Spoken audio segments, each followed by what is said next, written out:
မင်္ဂလာပါကြောက်ကြီးစီရေမြောင်းတိဆောက်ခြင်းလုပ်ငန်းအတွက် estimate တွက်တဲ့အခါမှာရှေ့အပိုင်းတွေတုန်းကတော့ detail တွက်တာနောက်တစ်ခါ B မှာ yellow book ကြည့်တာနောက်တစ်ခါ B2 form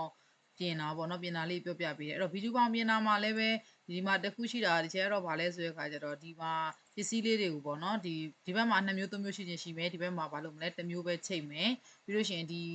သူ့ရဲ့ quantity ကို BE form ကနေပြီးတော့မှ sum in function နဲ့ချိန်မယ်ပြီးသွားတဲ့အခါကျလို့ရှိရင်ဒီဘက်ကဈေးနှုန်းတွေပေါ့နော်သူရဲ့ဈေးနှုန်းတွေကိုကိုကစုံစမ်းမယ်စုံစမ်းပြီးသွားတဲ့အခါကျရင် B2 form မှာဖြည့်မယ် B2 form မှာဖြည့်ပြီးသွားတဲ့အခါကျတဲ့အခါမှာပြန်ပြီးတော့ BE form မှာဒီ rate တွေကိုတွားပြီးတခါ sum in function နဲ့ချိန်မယ်ပေါ့နော်ချိန်ပြီးသွားတဲ့အခါကျတော့မှဘာပြန်လုပ်မလဲဆိုတဲ့အခါကျတော့ဒီ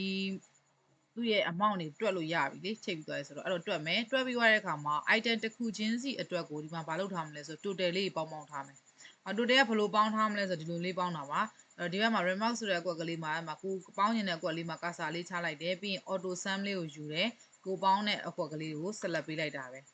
ဲဒီမှာအများကြီးပေါင်းစရာရှိရဆိုလို့ရှင်လည်းဥပမာပြမယ်နော်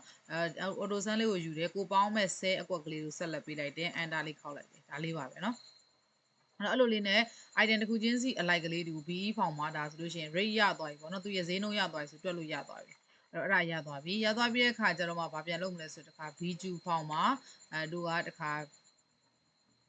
sorry B2 form မှာ rate တွေချပြီးသားပေါ့နော်ပြီးတော့မှတို့ကဘာလုပ်မှာလဲဆိုတော့ abstract form လေးပြင်မှာပေါ့ abstract form ပြင်မယ်ဆိုရင်じゃဘယ်လိုလုပ်ရမလဲဆိုတော့ဒီလုပ်ငန်း activity တွေကိုတော့ဒီ day ကနေလှမ်းချိန်ပါဒီ abstract form ပြင်တာကတော့ form ပြင်တာကတော့ဒီဆဲကွက်တွေပေါအောင်ပြင်ပြီးရင်ဒီမှာလုပ်ငန်း activity တွေကိုချိန်မယ်ချိန်ပြီးသွားတဲ့အခါကျမှဘာပြန်လုပ်မလဲဆိုတော့ဒီမှာ quantity တွေကိုလည်းပဲအဲ့ဒီ day ရပဲချိန်မယ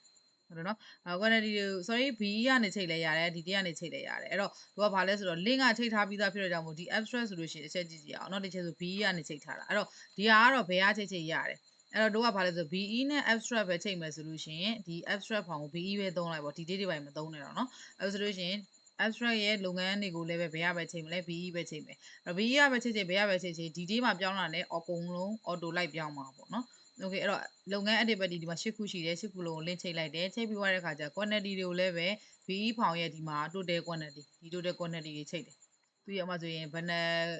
ကျင်းရှိတယ်လဲပေါ့နော်ကူပါပေးဆိုကူပါပေး square ပေးဆို square ပေးပေါ့နော်အဲ့ဒါလေးတွေချိန်တယ်ချိန်ပြီးသွားတဲ့အခါကျလို့ရှိရင်ဘာလုပ်လဲဆို amount ကိုလည်းပဲစောစောက BE မှာလေ item တစ်ခုချင်းစီအလိုက်ဒီမှာပေါင်းခဲ့တာလေးရှိတယ်အဲ့ပေါင်းခဲ့တဲ့ဟာလေးတွေကို abstract ရဲ့ amount မှာလာချိန်လိုက်မယ်သူကပြောင်းပြန်ပြန်သွားမှာเนาะ amount ကိုမတွက်ဘူးသူကဘာလဲဆို extra cost အနေထားရကြတော့ unit rate လို့ပြောလို့ရတယ်ဒီမြေတူးလုပ်ငန်းအတွက်ဆိုတခြင်းကိုဘယ်လောက်ကျမလဲပေါ့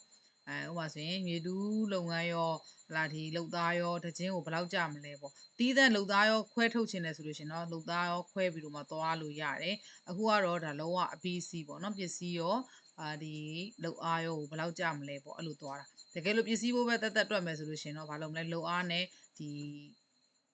ီပစ္စည်းတန်ဖိုးလေးတွေကိုစတွက်ကြတဲ့ကနှစ်ပိုင်းလေးပိုင်းပြီးတော့ပေါင်းခဲ့တွက်ခဲ့ရင်ရတယ်ပေါ့နော်။ Okay အဲ့ခါပြီးတဲ့ခါကျတော့မှဘာပြန်လုပ်မလဲဆိုတော့ဒါချိန်ပြီးသွားပြီပေါ့အားလုံးဒါဒီ extra form အတွက် quantity ဆိုတဲ့အစဲအတွက်ရောဒီတန်ဖိုးတွေရောနောက်တစ်ခါ amount တန်ဖိုးကဘယ်ကပဲချိန်လဲ BE form ကပဲချိန်တယ်ချိန်ပြီးသွားတဲ့ခါကျတော့မှဒီ rate ကိုလိုချင်တော့ amount ကိုဒီက square ပြီးနဲ့စားလိုက်တော့ဒီကဘာဖြစ်သွားလဲဆိုတော့ rate ကဥပမာဆိုရင်ဒါက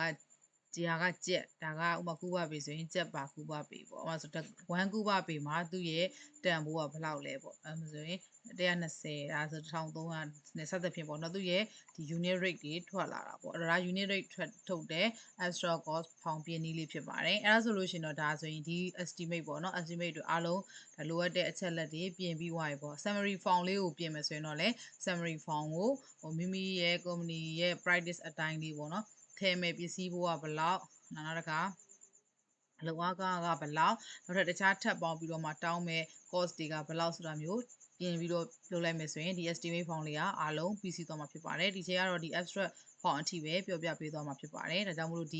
ကြောက်ကြီးစီရေမြောင်းတိစောက်ခြင်းလုပ်ငန်းအတွက် estimate တင်ယူအတွက်သင်ခန်းစာတွေကိုဒီလောက်နဲ့ပဲညီကုန်းချုပ်လိုက်ပါတယ်အားလုံးအတွက်အဆင်ပြေတဲ့သင်ခန်းစာလေးတွေဖြစ်ဖို့မျှော်လင့်ပါတယ်အားလုံးကိုကျေးဇူးတင်ပါတယ်